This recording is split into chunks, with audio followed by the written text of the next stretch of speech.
5, 4, 3, 2, 1. Multiversal Flaviana. Fala pessoal, sejam bem-vindos para mais um vídeo da Multiversal Flaviana. Hoje, o terceiro vídeo da série Paralelos e Tipologias, tá? Nessa série nós mostramos os paralelos entre os evangelhos, o Antigo Testamento, livro Guerra dos Judeus e outros livros de mitologia, tá? Que os autores dos evangelhos se utilizam de várias literaturas para criar o seu personagem, a sua narrativa, tá? É isso que nós trazemos. Então a gente vai descobrindo esses paralelos e essas tipologias do Antigo Testamento e a gente mostra para vocês, tá? Então é sobre isso essa série. Para quem está conhecendo o canal agora, eu dou uma dica de assistir a nossa playlist. Lá tem um vídeo sobre o que é o canal, né, qual é a nossa proposta. Então assistam, né, pegam essa playlist do nosso canal, assistam para vocês entenderem o nosso objetivo do canal. Tá?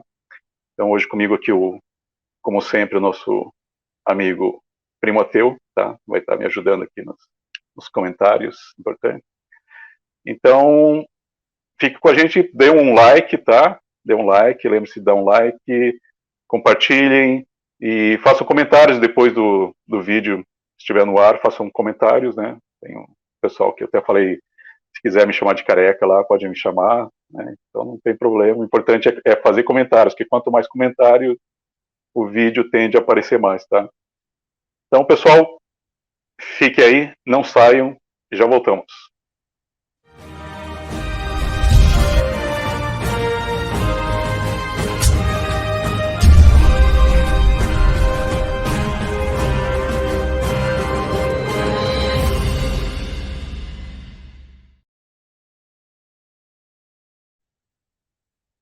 Agora sim. E aí, Primo Ateu? E aí, não, engraçado. Fala aí, Emes. Hoje comigo aqui, como sempre. O Primo Ateu não é mais convidado, já não precisa mais agradecer, já, porque já assinaram faz... minha carteira aí. É como eu já o Scania está assinando a carteira do Primo Ateu e ele já faz parte da Multiversal Flaviana. O Vespasiano tá aí, ó, foi o primeiro a comentar, viu? O Vespasiano tá aí. Vamos antes de começar aqui, vamos ver quem que tá com a gente aqui para dar um alô. Olha aí o Vespasiano aí, o chefe. Fala, chefe. O FJX, fala. Aí o Francis é o Tito e eu sou o José. Célio Paiva, bem-vindo, Célio. O nosso amigo Luiz Lima, atrasado de novo. Dando um puxão de orelha na gente aqui, ó, primo.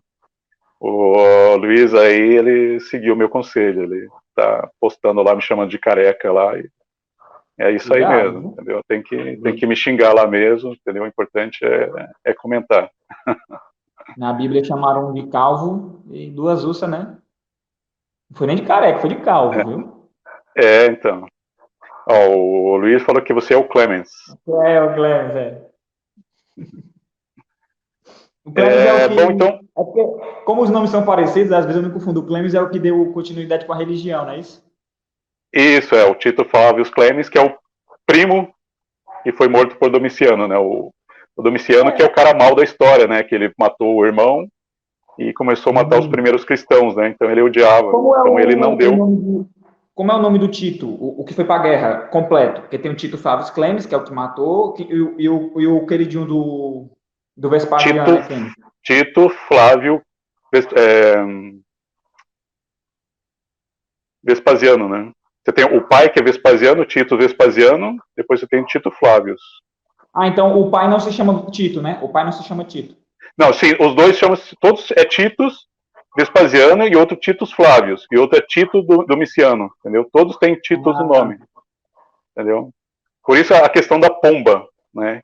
Pomba em latim é Titus, então o nome deles é tudo Titus, tá? Então, faz que nem aquelas correntes de WhatsApp que a tua avó faz, manda para 5 pessoas, senão em 10 segundos tu vai morrer, entendeu? Antes da gente trazer os assuntos de hoje, eu quero só voltar a comentar sobre um texto que eu falei ontem, e eu esqueci de fazer um pequeno comentário, tá? Que é aquela do Jesus, o Jesus engenheiro, tá? Por quê? Porque alguns cristãos vão dizer que eu tirei o texto fora de contexto e que Jesus, na realidade, por ser um marceneiro, um construtor, o texto não está falando sobre questão militar, que ele estava construindo casinhas, né? Como que é aquele plano, Minha Casa Minha Vida? E então eu vou trazer novamente aqui esse texto, tá? Eu não vou entrar em detalhes, porque eu já falei no vídeo anterior, tá? Então, nesse texto aqui, tá, pessoal? Então, só para ficar claro, tá? Eu tinha comentado no vídeo anterior dessa série, na parte do Jesus engenheiro, tá? Então ele vai falar aqui, não, ele fala assim, ó, pois qual de vós, querendo edificar uma torre, não se assenta primeiro a fazer as contas de gastos para ver se tem com que acabar, para que não aconteça que depois de haver posto os alicerces e não podendo acabar, todos os que a virem comecem a escarnecer dele, dizendo, este homem começou a edificar e não pôde acabar. Tá? Se você lê esse texto isolado até aqui, você pode imaginar que realmente Jesus está falando, tá, de um projeto, tá, Minha Casa Minha Vida. Tá? Mas Jesus não está fazendo um projeto de casa, ele não está falando sobre isso. Tá? Jesus é um militarista, é um personagem militar que foi criado. Tá? Então, como que eu sei que o autor está falando de uma questão militar? Quando Jesus continua aqui, ó, ou qual rei que indo à guerra pelejar contra outro rei não se assenta primeiro a tomar conselho sobre com 10 mil pode sair ao encontro contra um que tem 20 mil. Ou seja, aqui realmente Jesus não está falando, tá? Ele não está pensando em construir, ele não está dando conselho para os construtores do projeto Minha Casa Minha Vida, tá? Ele está falando realmente de construir torres, de muros, num contexto militar, tá? Então, Jesus aqui, ele foi criado num contexto militar, tá? Então, os evangelhos sinóticos é sobre isso, né? Então, toda vez eu vou estar sempre insistindo nisso, né? Porque às vezes as pessoas pegam nesse vídeo. Então, o Jesus, ele foi criado com um propósito militar. Depois, nos apócrifos, é que você tem um Jesus espiritual, tá? O Evangelho de João e os apócrifos é sobre um Jesus espiritual, tá?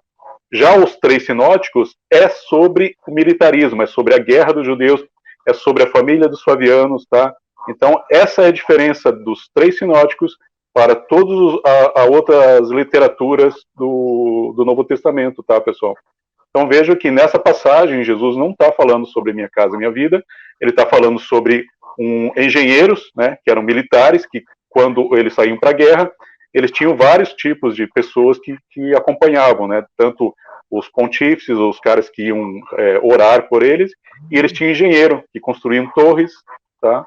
Então na live anterior a essa, eu mostrei o texto de Joséfo, onde ele fala sobre os engenheiros, né, construindo torres lá, tá?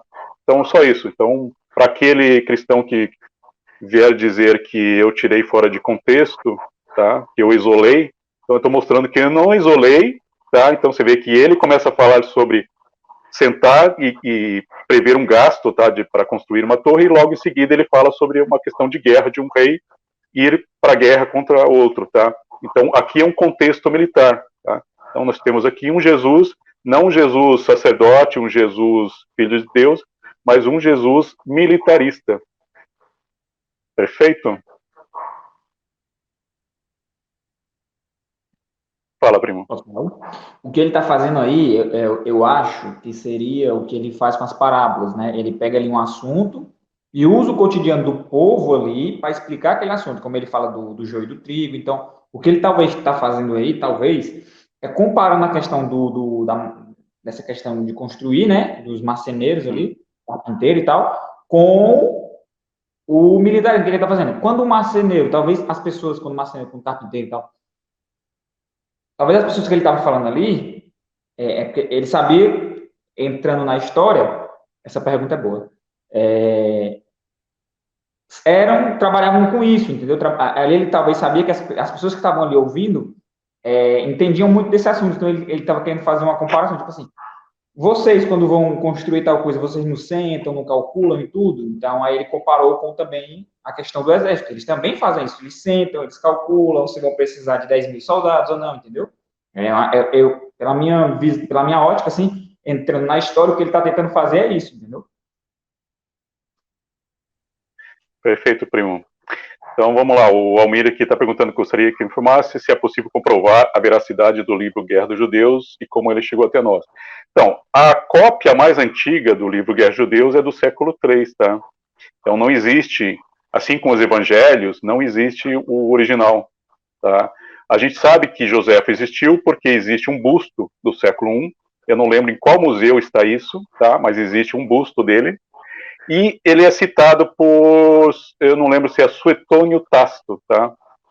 E no século IX, um cara chamado Fócio, da igreja, ele faz o comentário de vários livros que eles têm lá na biblioteca da igreja, e ele cita o livro de Guerra dos Judeus, ele cita o livro do Antiguidades Judaicas, ele cita um outro livro de um outro cara que era inimigo da guerra de Joséfo, que é o Justo de Tiberíades. Justus de Tiberíades teria também escrito um livro sobre a guerra, só que esse livro, ele sumiu, tá? Então a gente sabe que ele existiu, esse livro, porque Fócio cita ele no século IX. Depois a gente não sabe se a igreja queimou ou se está guardado as 7 chaves, porque provavelmente esse livro de Justus provaria que tem alguma coisa não cheirando bem nos evangelhos e no livro Guerra dos Judeus de Joséfo, tá? Porque o livro de Joséfo, para quem leu, você percebe que ele usa muito fábula, tá? Ele inventa personagens, assim como os evangelhos, você tem Jesus sozinho num canto conversando com alguém e o autor sabe o que Jesus está conversando, fazendo. Joséfo se utiliza do mesmo mecanismo, tá? Ele coloca pessoas dentro de um cômodo e Joséfo não está presente, não tem ninguém presente, e Joséfo, ele cita no livro o que essa pessoa está conversando, o que elas estão fazendo, ou seja, é o mesmo mecanismo que é usado nos evangelhos, tá? Então ele cria personagens ali que não existem, e ele coloca palavras na boca de Tito e Vespasiano. Então você percebe além das outras conexões, você percebe essa montagem literária que a gente encontra nos evangelhos, se encontra também no livro de Joséfo, tá? Joséfo se Eusébio é o pai da mentira, o nosso amigo Joséfo é o avô da mentira, tá? E ele, com certeza, é um dos criadores dos evangelhos, tá? Então, o Guerra dos Judeus chegou para a gente da mesma maneira que chegaram os evangelhos, através da igreja, tá? Foi a igreja Roma que fez cópias, tá? Então, o texto de Tácito, Suetônio, Plínio e vários outros da antiguidade, quem tinha esse poder aí para estar fazendo cópias era a igreja na época, entendeu? Eram os romanos, tá? Os romanos, os gregos que deram continuidade reescrevendo esses textos, tá? Então, praticamente a gente não tem quase nada dos antigos textos originais. É legal nessa questão que tu falou que na Bíblia o cara tá ali sozinho e ele sabe o que está acontecendo. Não, na Bíblia vai além disso. Os caras sabem até o que os caras estão pensando. E vai além. Ele sabe o que um adivinhou que o outro pensou. Por exemplo, naquela citação de Jesus que o cara desce da coisa. Aí o cara pensa, Jesus sabe. Sim. Só que o cara que escreveu viu que Jesus ouviu o pensamento do cara. Entendeu? Sim, você tem aquela do Lázaro, né, que tem a prostituta lá jogando óleo no corpo dele, né, tipo, é outra cena interessante, né, porque no Antigo Testamento, Davi, Saul eram ungidos na cabeça, né, então ele jogava a unção na cabeça. Jesus, ela joga no corpo, ou seja, novamente nós temos a cena de Jesus tirando a roupa, né, porque imagina, ele tá comendo, aí chega a prostituta lá com óleo e joga no corpo. Lógico que Jesus não ia estar com a roupa, né? Ele ia tirar, tá? Como era comum, isso nas histórias dos heróis, dos semideuses, né? Eles ungiam o corpo, né? Então é uma cena bem estranha, né, para um judeu, né, que eles eram ungidos por sacerdotes, tá? E na cabeça. Aí tem Jesus sendo ungido no corpo por uma prostituta. Isso aí Tá? É uma coisa interessante que as pessoas não prestam atenção, entendeu? A gente sempre fala, presta atenção nos detalhes, né, das ações. E aí tem Lázaro dizendo, se ele soubesse que essa mulher é uma pecadora. Tipo, como que o autor sabia o que Lázaro estava pensando sobre a cena? Então é tudo uma construção, não é só essa cena, tá? Aí alguém vai dizer, não, mas essa cena, beleza, então essa cena o autor construiu, mas o resto que Jesus falou é verdade. Não tem nada, tá? As histórias de Jesus é tudo invenção, tá? A única verdade que a gente fala aqui que existe são as profecias de Jesus, que é baseada na guerra. Então, quando Jesus está prevendo alguma coisa, a destruição do templo, perseguição de judeus, ele está se utilizando do livro de guerra judeus, entendeu? Fala, primo. O engraçado é que ele diz assim, não, é porque como Jesus ouvia o que as pessoas pensavam, né, é interessante que ele, no corpo de ser humano, tinha o poder de Deus, né? Mas ok. Porque eles dizem que ele se esvaziou de todo o poder, mas lemente ele conseguia. Lemente, exatamente. Aí, tipo assim, achei que era o Edu. Ele fala assim, né? Ah, não, mas Jesus, ele comentou com quem estava escrevendo aquilo que ele tinha ouvido no pensamento da pessoa. Tem cristão que fala isso. Engraçado que tem parte na Bíblia que ele pergunta pro cara o que o cara quer. Que nem um cego. O que quer que eu te faça? Oxe, ele não sabe ler mente. Pois é, né? Em determinado momento ele lê a mente, outro já não consegue, né? Parece que tem uma blindagem. Entendeu? Ô, Luiz, em uma outra oportunidade eu leio o texto o Justo, a citação de Justo, na verdade, num Fóssil, que faz o comentário, tá? É bem interessante que Fóssil fala sobre o Justo Tiberíades, faz o comentário sobre ele ser inimigo de Joséfo, e a citação de Fóssil é dizendo que Justus, como um judeu, ele não comentou nada no seu livro sobre Jesus, sobre os cristãos, né? Então ele achou muito estranho, ele não, né, ele questionou por que Justus, vivendo na mesma época de Joséfo, não falou nada sobre cristãos, tá? Mas a gente não tem nada sobre Justus escrito, tá? Então a gente tem a citação de Fóssil falando sobre ele, tá? Agora, esse cara que citou o Joséfo, que ele é do século IX, ele disse que o livro era do século I? Tipo assim, ele disse? Ou ele só citou o livro mesmo? Repete. Tipo assim, esse cara do século IX que tu falou aí, que ele citou livros... sim. Não, ele só cita, ele não fala...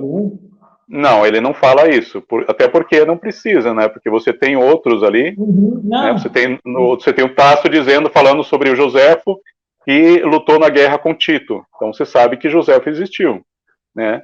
E aí você tem esse livro, a gente sabe que o que está lá no livro aconteceu porque está lá o templo destruído, entendeu? A prova, qual é a prova que Joséfo escreveu? O templo destruído, né? A gente tem a história do Talmud, por exemplo, no século III, falando sobre a guerra, falando sobre Vespasiano. Então a gente tem essas fontes, tá? E tem a estátua lá também, né? Falou aí. É dedicada a Joséfa e tal. Um busto dele, eu esqueci o nome do museu, mas existe um busto do primeiro século. Agora, o livro de Joséfo, ele também serviu para tirar a culpa do Tito, não serviu? Não, exatamente, é ele que é usado mais, entendeu? Os evangelhos tipo só tipo assim, o livro de Joséfo foi como testemunha, tipo assim, um ser humano testemunhando a favor de Tito. Isso. Os evangelhos é um semideus falando dos Vespasianos, dos Flavianos. Entendi. Tá. Bom, então vamos começar a nossa...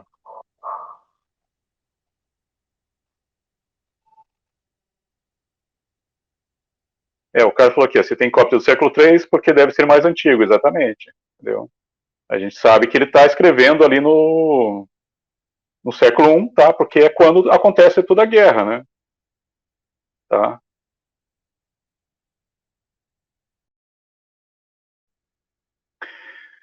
Então vamos lá. Paralelos de tipologias, vídeo 3. O Senhor do Sábado, tá? Então, em Mateus, a gente tem o nosso amigo dizendo assim, ó: ou você não leu na lei como nos dias de sábado os sacerdotes no templo profanam o sábado e ficam sem culpa? Mas eu lhes digo que neste lugar é maior que o templo. Mas se você soubesse o que significa, terei misericórdia e não sacrifício. Não teria condenado os sem culpa, pois o Filho do Homem é o Senhor mesmo no sábado. Mateus 12, 5. Novamente aqui nós temos a figura do Filho do Homem, tá? Jesus não está dizendo, pois eu sou o Senhor mesmo no sábado, tá? Jesus não estava falando, eu sou, tá? Eu sou. Ele está falando, o Filho do Homem é o Senhor do sábado, tá? Então ele faz crítica. Então veja que o sábado para os judeus, até hoje é uma coisa importante. Eles deixam de fazer muitas tarefas, tá? Por causa do sábado.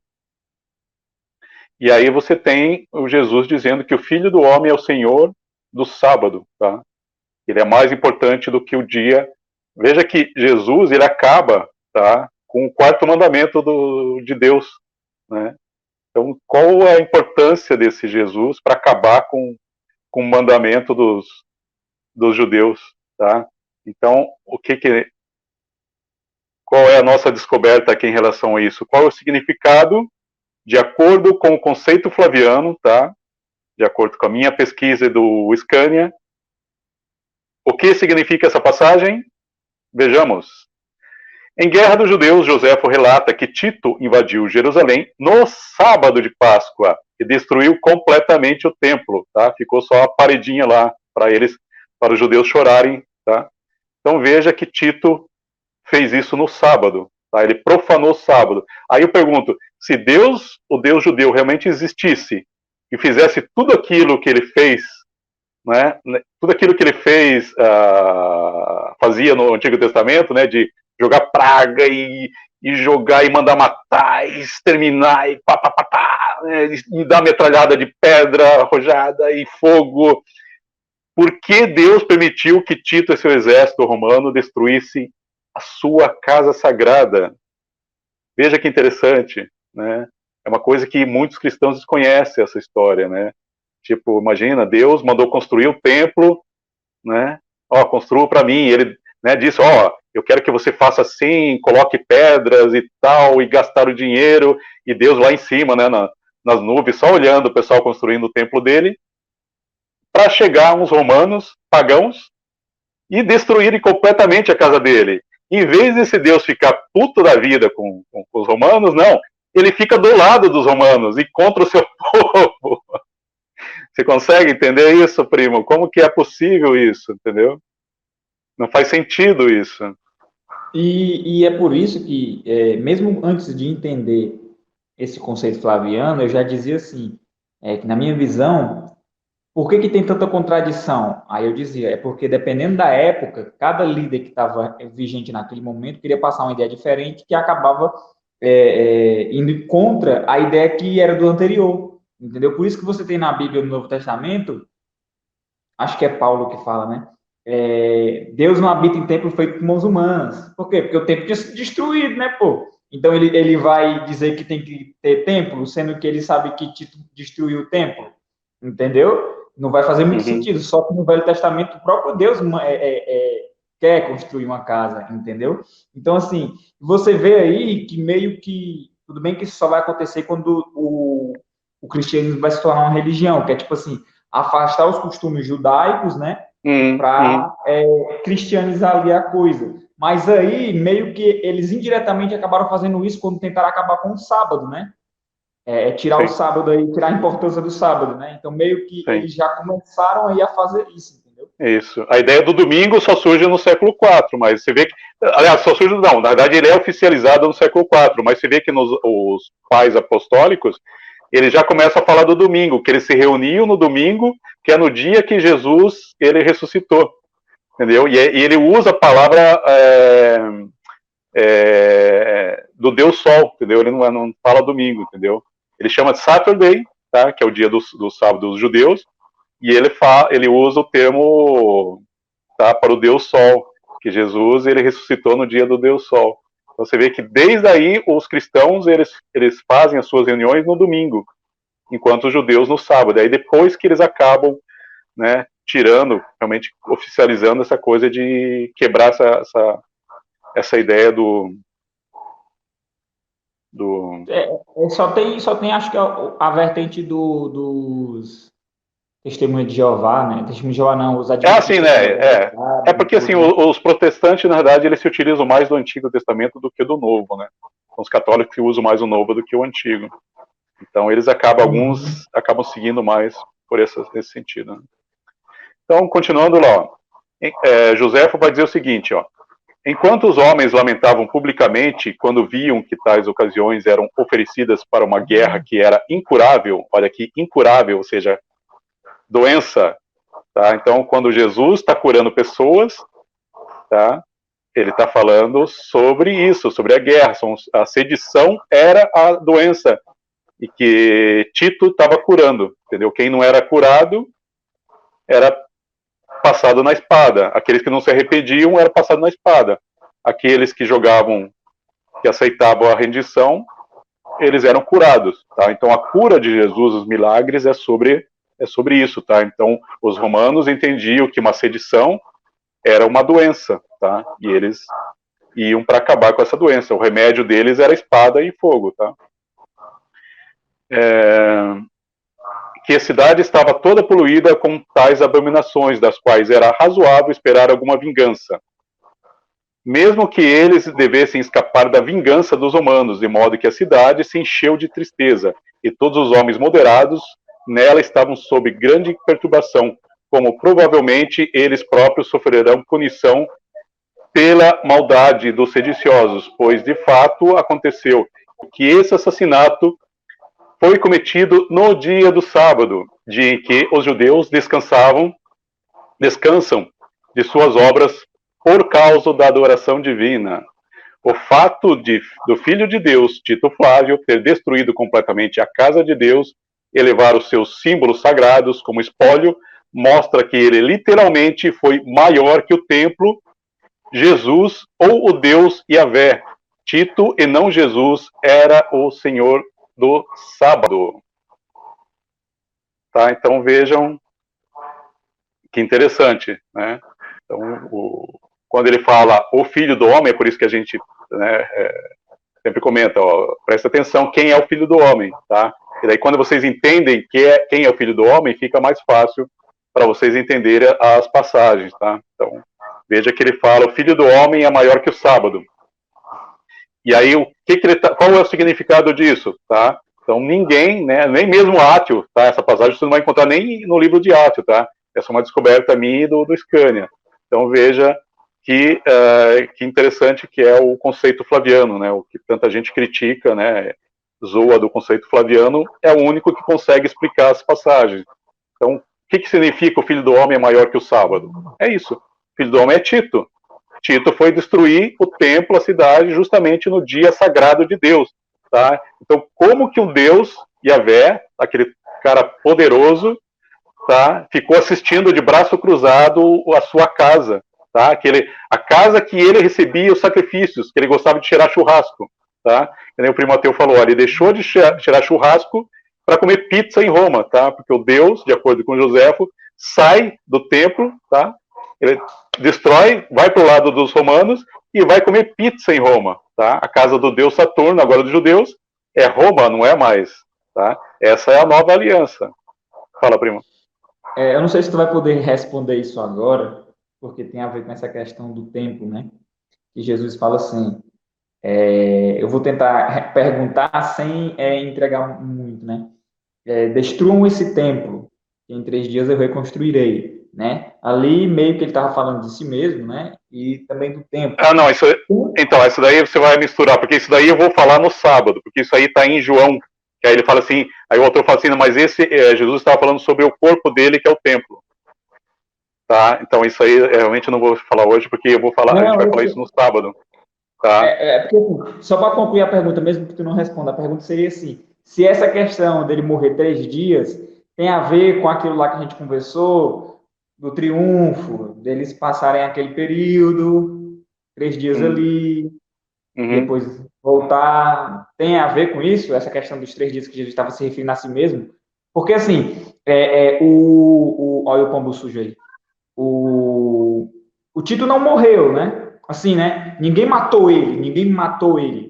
Entendeu? Mas por que que teria essa fala de Jesus falando? Que ele Não, então, isso aí eu não morreria. posso falar agora, né, primo? Porque isso daí eu estou ainda escrevendo esse texto sobre a ressurreição, tá?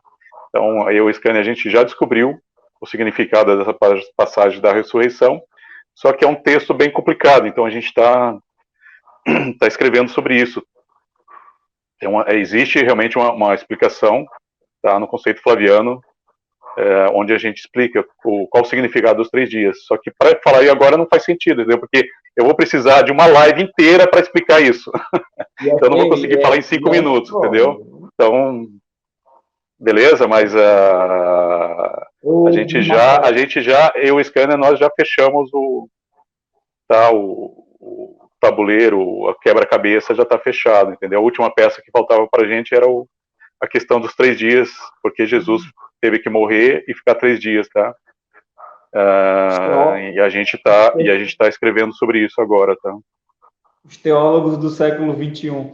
Ô, desmascarador, o Scania assinou minha carteira, pô. Tô trabalhando agora, pô.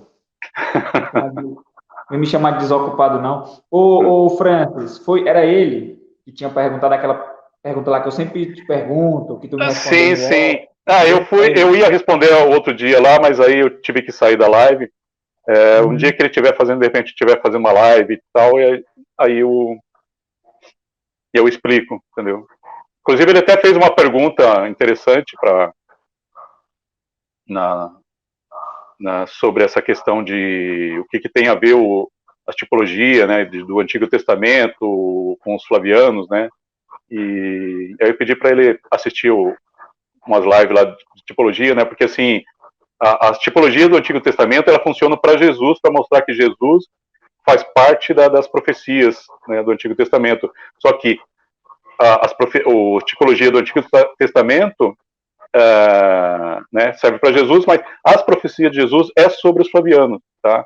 Então é isso. Então a tipologia do Antigo Testamento cai em Jesus, tá? Para mostrar que ele é uma continuidade, né? Ele é um profeta judeu. Só que as profecias de Jesus, quando ele fala sobre o templo ser destruído, os judeus serem perseguidos por Israel enquanto o Filho do Homem, né, não vier, eles vão ser perseguidos. Então, todas as profecias que Jesus faz é sobre a guerra dos judeus sobre os flavianos. Então, essa é a parte real dos sinóticos, tá? A guerra, as Jesus, profecias de Jesus e as parábolas é sobre os flavianos e sobre a guerra, tá? Então, a única parte importante, realmente, é isso, tá? A história de Jesus, que ele fica andando para cima e para baixo com prostituta, tomando vinho e fica zoando lá e com, né, a prostituta jogando óleo no corpo dele, tirando a roupa. Toda essa parte aí de Jesus é tudo ficção, entendeu? O cara só está construindo, mas a parte mais importante que ninguém entende nos sinóticos é que Jesus está se referindo à guerra dos judeus, tá? A parte mais importante. Até eu fiz uma enquete lá no canal e teve algumas pessoas que falaram que a parte mais importante é a história fictícia de Jesus, né? Ou é algum cristão, né, defendendo a fé, ou algum ateu que não gosta do nosso trabalho e está só tirando sarro da gente. Né? Porque você tem o, uma história real e uma fictícia, você dizer que a fictícia é mais importante do livro. o Jesus, ele é uma ponte do Velho Testamento com os flavianos, porque assim, quando eles fossem entregar lá o papel lá para Roma, né, para provar que Tito estava protegido por aquela profecia, a naturalmente eles iam perguntar, tá, mas esse personagem aqui tem o que a ver com o rei o Deus dos judeus? Aí eles fariam a ligação do Velho Testamento com Jesus e de Jesus com Tito, entendeu? Então ele é a ponte do Velho Testamento com Tito, porque o Velho Testamento fala de Jesus e Jesus fala de Tito. Isso é. É isso aí, o desmascarador. Então, as profecias do Evangelho, elas são sobre a guerra dos judeus, que é relativa aos flavianos, tá?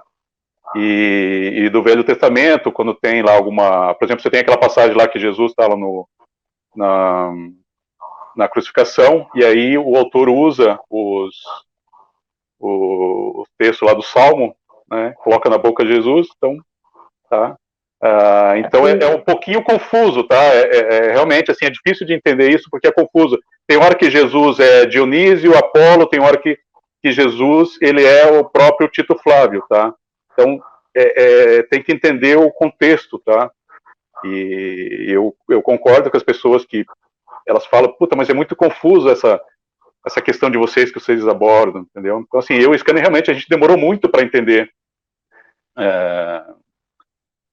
o que estava acontecendo, tá?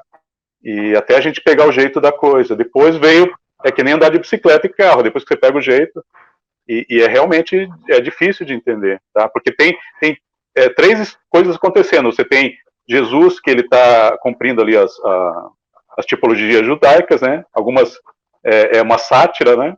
Aí ele tem o sincretismo com as religiões grega, egípcia. Então Jesus, uma hora ele é Apolo, ele é Dionísio, né? Ele é Hermes quando Jesus anda sobre as águas. Então ele é um semideus.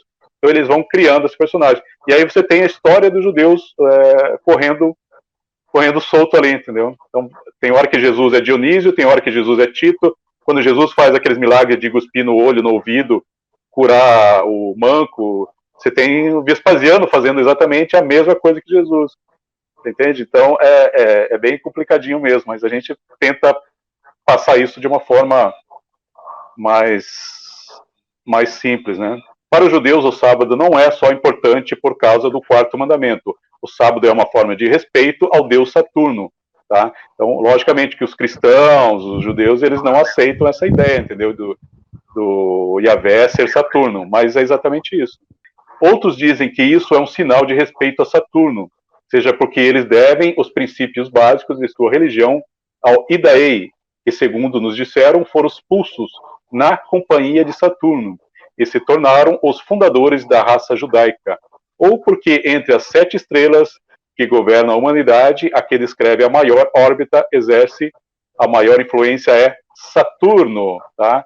Então, para os romanos, o deus dos judeus era Saturno, tá?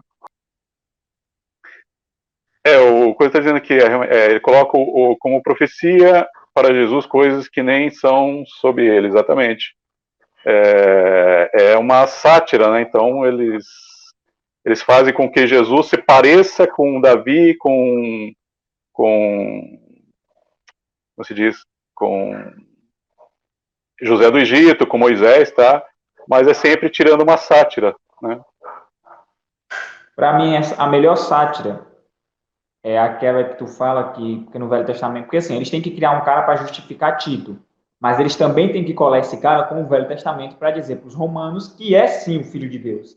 Mas aí o que acontece? Tem aquela sátira lá que diz no Velho Testamento que o rei dos judeus vai entrar num cavalo, né? E aí Jesus entra, não num cavalo, mas num jumento, só que esse jumento é roubado, entendeu? Isso. Para ele cumprir a profecia de Zacarias, por exemplo, né? Para cumprir, ele tem que furtar um jumentinho, né? E você vê que em Mateus, sempre Jesus faz alguma coisa e o autor diz para se cumprir a profecia dos antigos. Então é muito forçado, tá? Então você imagina que Jesus, se você pensar direito, ele não tem o livre-arbítrio, tá? Porque ele tem que cumprir as profecias, ele é obrigado, entendeu? Ele tá lá tomando vinho com as prostitutas, aí chega, né, a vozinha no ouvido dele, ô filho, você tem que cumprir as profecias lá. Ele, pô, pai, sacanagem, tô aqui com as putas aqui. Aí lá tem que ir Jesus, né, para roubar o jumentinho, para ele fazer aquilo. Então, aí o autor fala assim, ó, Jesus foi lá, mijou no muro ali para cumprir a profecia de tal profeta que falou que ele ia mijar no muro, né? Então é por aí. Primo, vai falando aí. Não, é isso, entendeu? Porque assim, quando ele pegasse os textos e levasse para Roma, uma das coisas que os romanos iam perguntar, os senadores, tá, mas o que esse cara aqui tem a ver com os hebreus? Aí fala, ó, tem toda uma profecia aqui do Velho Testamento, ó, como ele cumpre aqui as profecias, ó. E esse cara tá dizendo que Tito é inocente, entendeu? É mais ou menos por isso que eles tinham que criar um cara que inocentasse Tito, mas que ao mesmo tempo ali, mesmo que de forma bem cheia de furos, ele tinha que estar ligado com o Velho Testamento, porque quando ele chegasse lá para os senadores romanos é que davam o triunfo de quem ia para a guerra, né? Tinha que ter ligação com o Velho Testamento para eles, não, realmente está aqui. A profecia fala isso, está aqui ele cumprindo aqui e tal, e ele também está dizendo que o templo ia ser destruído e tal, não sei o quê. Então, bate aqui, entendeu? Então é mais ou menos isso. Por isso que ele precisa, por isso que a gente vê tanto erro no cumprimento das escrituras com Jesus, do Velho Testamento, entendeu? Por quê? Porque o intuito não era isso, o intuito era justificar Tito, mas eles sabiam que eles precisavam colar ele no Velho Testamento, mesmo que fosse cheio de furos ali, entendeu? Cadê? Os cachorros ainda estão latindo, Francis? Então, exatamente isso, primo. Eles criaram algumas narrativas, pegaram as tipologias, que já era usado de um livro do Antigo Testamento para o outro, né, para identificar os personagens, e eles fizeram a mesma coisa, só que de uma forma mais satírica, né. E realmente, aí eles jogam, essa passagem é interessante, né, porque ele coloca ele montado em dois, né, tipo malabarista, né, ele com um pezinho em um e um pezinho em outro entrando, né, Rapaz, tipo... Se ele estava sentado, imagina as pernas, amigo, como não era grande.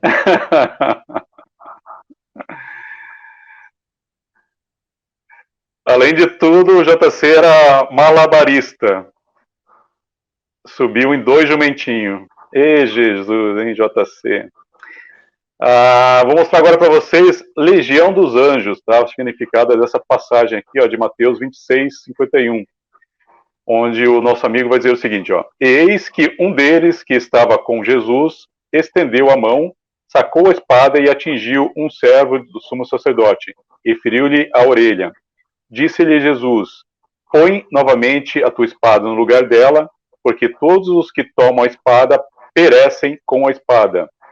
Você acha que agora não posso orar a meu Pai, e ele atualmente me dará mais de 12 legiões de anjos? Caramba, 12 legiões, as legiões romanas, tá, eram constituídas de 5.000, 5.500, tá? Em algumas épocas eram 6. Então, imagina 12 legiões. Quanto dá isso, primo? Você que é bom de... né? Eu não sou muito bom de cálculo. Imagina 12 legiões de... Eu só gosto de 5.000, 5.500? Caramba! Mas eu vou calcular aqui rápido. Então, veja. Então, o que o autor está dizendo sobre isso, tá? Então, é isso que nós vamos mostrar agora para vocês, tá? Então, olha só o significado. Qual é o significado dessa passagem de acordo com o conceito flaviano, tá? Olha o que Guerra dos Judeus, livro 5, vai dizer, ó. Uma legião era formada por 5.000 a 6.000 homens. 12 legiões de anjos, entre 50 e 60 mil anjos. Por que Jesus precisaria de tantos anjos para combater os romanos? Na verdade, o autor quis dar uma pista sobre a campanha do general Tito na guerra contra os judeus no século I. No livro Guerra dos Judeus, Joséfo diz que Tito tinha consigo a 12ª legião e outras 3, tá? Eram 4 legiões, que foram enviadas por seu pai, tá? Legiões enviadas por seu pai. E ó, aqui ele vai dizer aqui, ó, para Tito, quando reuniu parte de suas forças e ordenou que o resto o encontrasse em Jerusalém, partiu da Cesareia. Ele tinha com ele aquelas 3 legiões que acompanharam seu pai quando ele devastou a Judéia, junto com a 12ª legião que havia sido espancada com Céstio. E olha aqui que interessante essa passagem que tem a ver com a passagem lá, ó. Mas quando Tito percebeu que o inimigo era muito numeroso, ele enviou uma mensagem para seu pai e informou que ele deveria querer mais forças. Ou seja, né, você tem lá em Mateus dizendo que você acha que se eu quiser orar para o meu pai, ele não me manda 12 legiões? Você tem Tito aqui pensando, tá, em pedir reforço para o pai dele, mandar mais legiões. As legiões eram os anjos, tá? Os santos anjos dos evangelhos são as legiões romanas. Então Tito está querendo pedir para o pai dele, assim como Jesus fala que ele podia falar com o pai dele, tá? Então esse é o paralelo. Mas como ele viu muito dos cavaleiros ansiosos para lutar, e que antes que qualquer socorro pudesse chegar até ele, e que ainda alguns deles estivessem particularmente sob uma espécie de consternação na multidão de judeus, ele ficou em um lugar de onde ele pôde ser ouvido e disse-lhes: meus bravos romanos, pois é correto para mim lembrar-lhe de que nação vocês são no começo de meu discurso, para que vocês não sejam ignorantes sobre quem vocês são, contra quem vocês lutarão, tá? O Filho de Deus, César, aqui é uma passagem, tá? Que eu achei nesse livro do Valério Máximo, esse cara aqui, agora esqueci de que ano que ele tá. Eu não lembro agora, tá? Mas ele é ali do próximo ali, tá? Do século I. Ele vai falar sobre as legiões do César Augusto, tá? Do divino, que pertenciam ao divino Júlio César. Olha que interessante o que ele diz aqui, e que corrobora com a nossa ideia que os legionários, eles eram chamados de anjos, tá? Eles eram divinos, eles eram santos. Olha o que vai dizer esse cara aqui, ó. Quando o exército divino de Júlio, o que é um exército divino? Podemos dizer, né, primo, que é um exército de anjos ou santos, tá? São divinos, perfeito? Exatamente, celestiais, perfeito. Ó, a destra invicta de um general invicto sitiou Munda e faltou madeira para erguer uma muralha. Eles compensaram a altura de que precisavam com os corpos de seus inimigos mortos. E como não tinham estacas, eles empunhavam lanças e dardos para fortalecê-lo, pois a necessidade os ensinava um novo método de fortificação. E para adicionar uma menção ao Filho Divino, para a lembrança do Pai Celestial. Olha só o nosso paralelo aqui também, entendeu? Então, o Augusto, filho de Deus, né? Filho de Deus, Júlio César, também com a legião de anjos, tá? Ajudando ele, tá? As legiões eram do pai dele, tá? Quando parecia que Frácias, rei dos partos, estava prestes a invadir nossas províncias, e as regiões vizinhas ficaram apavoradas com a repentina ameaça de um conflito, tá? Eu não vou ler tudo aqui, mas vejam que os exércitos, as legiões, eles eram divinos, eles eram anjos, eles eram santos, eles eram celestiais, tá? Então é isso o que o autor de Mateus está usando. Então, quando se fala o Filho do Homem virá sobre a glória de seu Pai com seus anjos, é sobre isso. O Filho do Homem é Tito, o Pai é Vespasiano e os anjos é as legiões romanas, tá, pessoal? Então é sobre isso que o texto fala, tá? Então assistam amanhã a nossa live sobre o Filho do Homem. Então, quando vocês tiverem na mente de vocês, quando Jesus fala o Filho do Homem, o Pai, os anjos, tá? É sobre Tito Vespasiano na guerra dos judeus, tá? Tá. Então vamos agora falar da ceifa, ceifa dos anjos. Em Mateus 13, 37, vai dizer o seguinte, ó. É assim, eu sou o lavrador que lança a semente escolhida. O campo é o mundo e a semente representa o povo do reino. O joio é o povo que pertence ao maligno. O inimigo que semeou o joio entre o trigo é Satanás. A colheita é o fim do mundo. E os ceifeiros são os anjos. Olha aqui, ó. Assim como nessa ilustração, o joio é apartado e queimado, assim também será o fim do mundo. Mandarei os meus anjos, e apartarão do reino tudo o que provoca o pecado e todos os que sejam maus, e os lançarão na fornalha e os queimarão. Ali haverá choro e lamentos de desespero. Então os justos brilharão como o sol no reino do seu Pai. Quem tem ouvidos e sabe ouvir, que ouça. Tá? Então, quando ele diz quem tem ouvidos para ouvir, ouça, tá? Ele está dando uma mensagem, tá? Ele querendo que o leitor ali entenda o que ele está querendo dizer, tá? Então, para nós, o significado é isso, ó, representação do enigma para a gente. O lavrador seria Vespasiano ou Tito. O campo seria o mundo dos judeus. A semente representa os judeus leais a Roma, tá? Então, você tem as sementes que são plantadas e elas, né, germinam e tal. Então, esses são os judeus que se arrependem.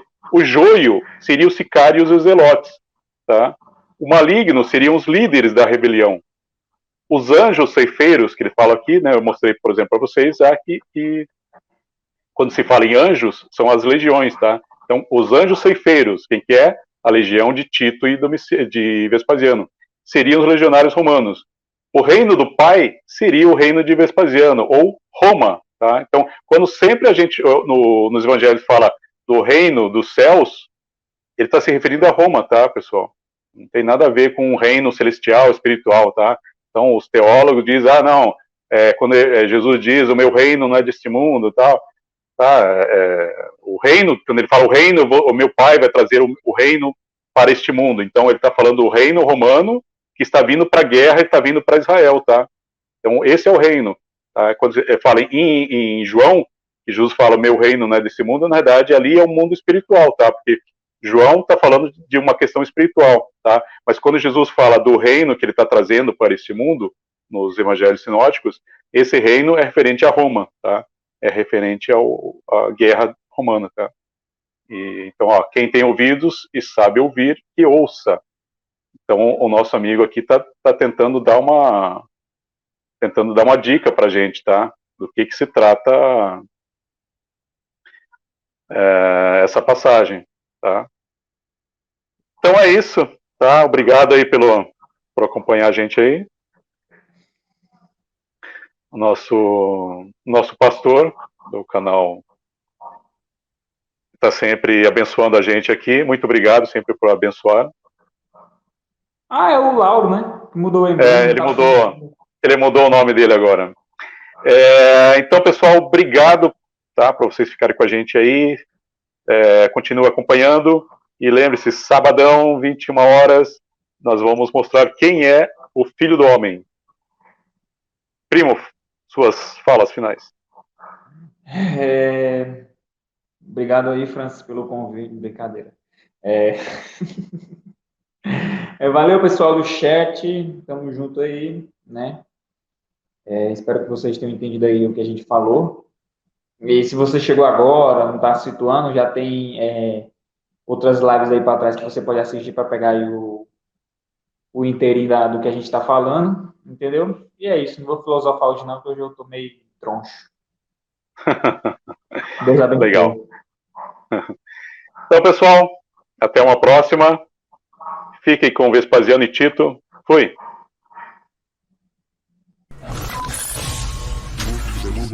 Flaviana. O Novo Testamento Em seu verdadeiro contexto.